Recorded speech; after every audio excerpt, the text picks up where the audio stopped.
Demonic story time. So, to set the scene, this is about how I messed with Santeria and did not know what I was getting myself into. Um, but I messed with it on accident. It wasn't on purpose. Okay. So, during this time, I was going through like a separation with my son's father. I was getting off of pain medication and alcohol. So, I went from this big house, this big nice house, beautiful house, to this tiny little 4 bedroom house in the ghetto, like the super ghetto. And so me and my mom, my elderly mother, my son were living there. So I, during this time, I had another girlfriend that was, I would get pain pills from. I would buy them from her, and so that's how we were friends. But she considered me her best friend. Well, she would always call me her best friend. And so around the same time, her mother passes away. Okay. So we move into this place. I did this right before we moved in. I did some scam and I got a little over $10,000. Okay. So me and my mom, we went shopping. Like, also don't go to antique stores. If you shop at antique stores, items can carry demonic spirits. Please hear these words. It's so real and so true. I've always loved antiques, how they looked my entire life, but now I got to find a way to find that same stuff, but that's like made brand new, whatever. Long story short is, so we are in this house, we go shopping. I ended up buying right before this, probably like a year before, I bought these wow, this was actually at the beginning of my marriage to my son's father. I bought these like day of the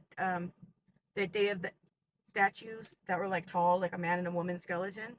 And I had those in our house for a long time because I just thought they were so cool looking and very unique. Okay, so our marriage ended up not working out. I don't know if that has to do with it, but there we go. So we go to this store, a Hispanic store. I live in this Hispanic neighborhood. Um, I bought right before we moved into the 4 bedroom house. I bought this big Santeria statue. That skull, the skeleton with the thing with the Grim Reaper. Okay, I with the rainbow behind him. It wasn't black, it was like colorful, and I thought it was so pretty. And I also bought it to kind of like show the people in my neighborhood that thing has no power in it. Like, it was almost like a halfway funny thing and a halfway like arrogant thing. Like, things only have power if you put the power in them. That's what I always believe. That's what my mom always taught me.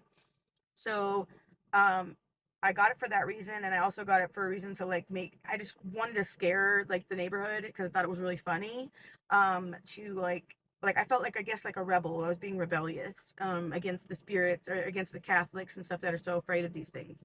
And I didn't know nothing about Santeria besides that I knew it was kind of like a religion or like some thing that the people of the night used. The dealers and the women that sell and men that sell their bodies and things. So again, I thought it was for fake. So around this exact same time, I all of a sudden somebody's trying to break into my house, and the person that was trying to come in, it was during broad daylight. It was during times that were like, they were not afraid of my dog because I had a big old humongous pit bull. So I got terrified because I could hear them like outside, like trying to get in, boom boom, like banging on my windows because I had windows in my front room. I could hear people on the roof. And I was not in some drug psychosis. That was not it at all. This was actually happening. And so I called my ex-husband, or my son's father, and I was like, hey, can you please give me one of your guns? He declined that. He said something very mean and horrible. So I got another friend. He came down from Cottonwood, brought me one of his guns because I was telling him somebody's trying to break into our house. I never had a gun before. And this is going to go into an even bigger story about this gun. So I'm hearing all these things. I'm hanging out with that girl, and she is on amphetamine. And she always knew where I was, always, by the way. She always knew where I was. Like, I thought she was psychic, where every time I talked to her on the phone, she knew exactly what I was doing, or just, it was just always so weird. And I'm like, man, I just figured that she was like psychic, okay? I didn't know anything about demonic spirits. I didn't know anything about witchcraft, none of that stuff. Um, okay, so I'm hanging out with her around the same time. I'm telling my sister that bad things are happening. And my sister, always pretended, they always made jokes like that they were witches, but they were like, oh, it was back when we were witches before we were burned at the cross, like, and like joking around. Even though my mom believed in Jesus Christ, they would just make jokes like that, but they never like practiced witchcraft or like actually did any spells or nothing like that. But my sister did believe in the salt thing, so she came and brought me a big thing of salt, and she poured it all around the house, like around the perimeter of the house, and she's like, there, nothing's gonna be able to get in if it's gonna wants to harm you. And she's like telling me to calm down and just like stop freaking out. They're all just like whatever. So okay, so I go to I'm hanging out with that girl, and one day she just puts this wig on me, right? It's a long black wig, and she just puts it on my head, like she's like, oh, look at this, and it was brand new, it was out of the package. She puts it on my head and she's like, oh my god, girl, you look so good in that. And she's like, you need to rock that. I'll give it to you, shoot, just take it, I just got it. And I'm like, okay, shoot. So, and I thought I looked good, you know. I'm like, dang, long black hair. I'm like, so okay, so I put the wig on. She like gets it. She doesn't like do all the things with it, but she just like put pins and stuff and gave me like a wig cap. She's like, girl, you look so good in that. Okay. Her mom ends up passing away around this exact same time.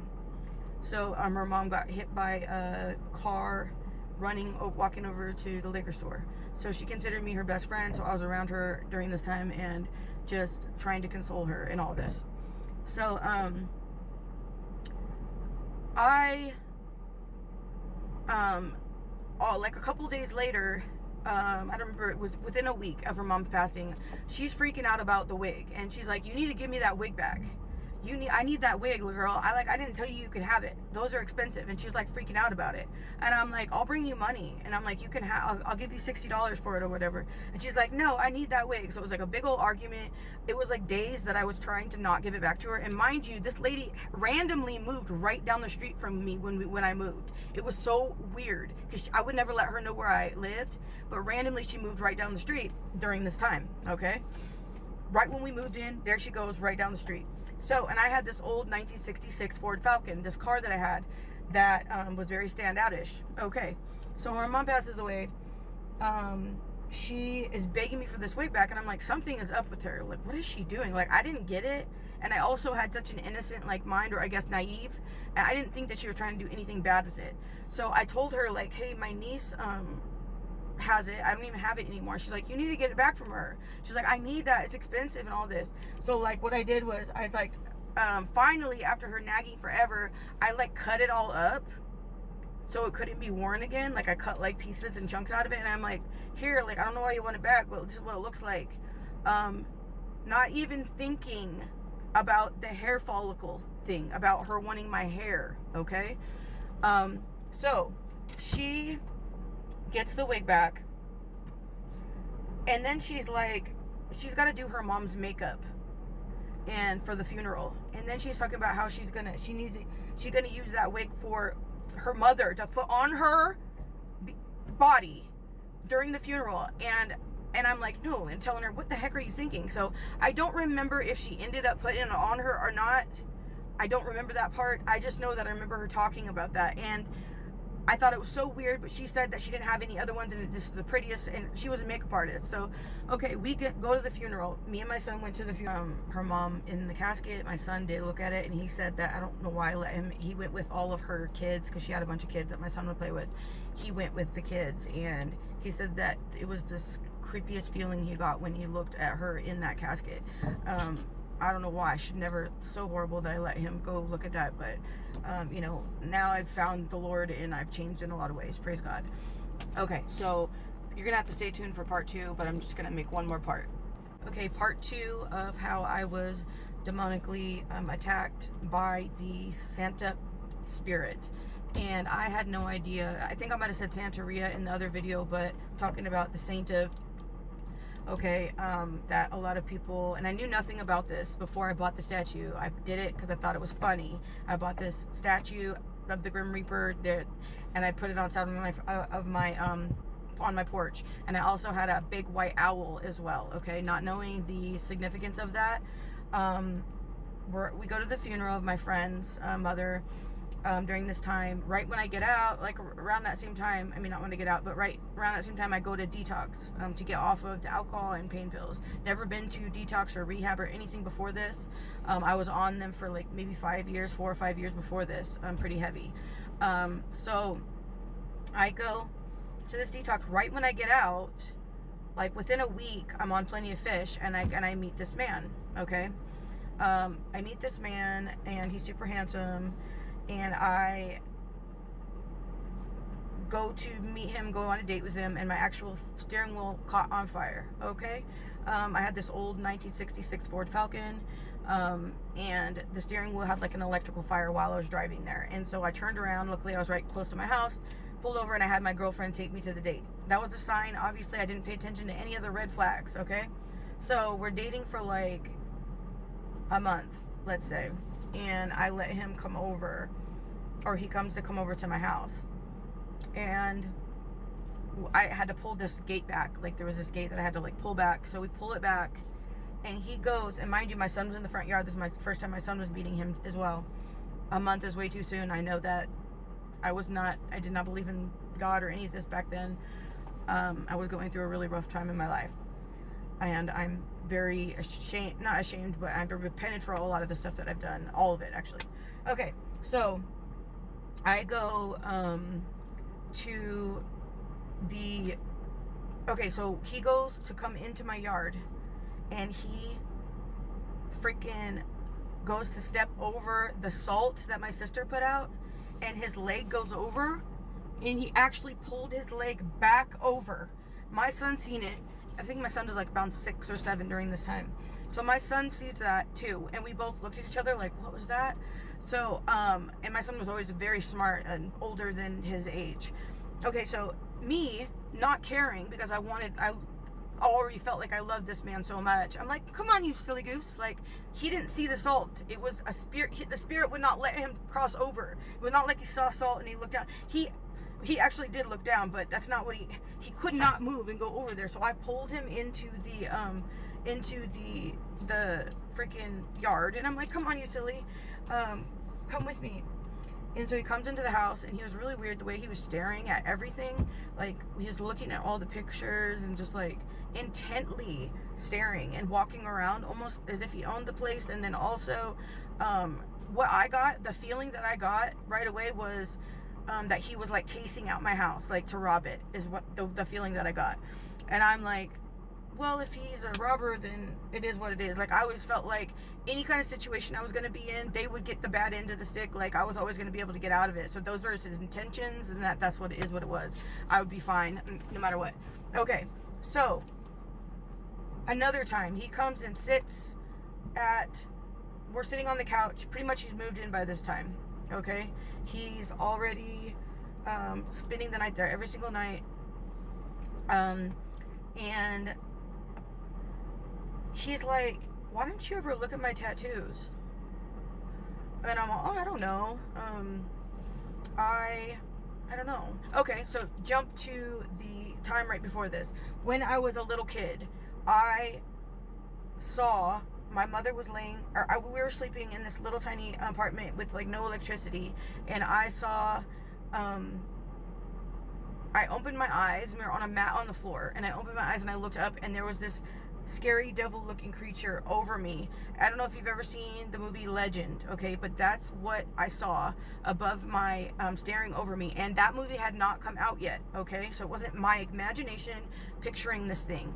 This is exactly what it looked like. It had huge horns, like red scary skin, black teeth, and long black claws, curled claws, and it was standing over me in like a cloak, okay, standing with sharp teeth, like staring at me. And I screamed, and I jumped on my mom. And I remember looking up after that, looked one more time, and that thing was leaving out of our apartment, and you could see the cloak like swish out of the door. Okay, I saw a couple other things like that when I was younger, but that was like the major one that I always told everybody about my entire life. Okay, so he's like, we're sitting on the couch, my boyfriend, and he goes, why don't you ever look at my tattoos? And so I'm like, oh, I don't know, they're cool looking, like it is what it is. And he goes, look at this one.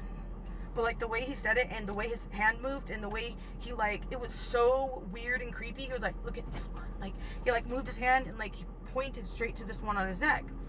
And I'm like, I look real close at it, like he said, and it was that exact picture of that legend demon or the devil. It was the exact same thing. He got a reenactment of what he from that movie. He got that tattooed on the side of his neck, and he also had on the other side Jesus Christ. Okay, so he had one whole side of tattoos was just all demonic stuff, and one whole side of tattoos was all like crosses and scripture and things like that. Okay, so I get with this man. This man does not start abusing me for like maybe 3 months. We're finally into, but I'm telling you, so much stuff happened to me after that. He was afraid of when he saw the santemu statue and he saw the owl. Right away he was like, I cannot mess with you. Like, those are really bad statues. Everyone's telling me to stay away from you. And I'm like, no, I'm a good person. Like, I don't even believe in that stuff. And he's always trying to talk about Jesus to me, and I'm like, I didn't believe in Jesus at the time, but during our relationship, I had the stuff that he did to me. I had been almost buried alive. I'd been pulled by my head, dragged down the street with my hair, so just dragging me while he's driving. I had been in my head and also in my chest. I had been kidnapped from domestic violence shelters.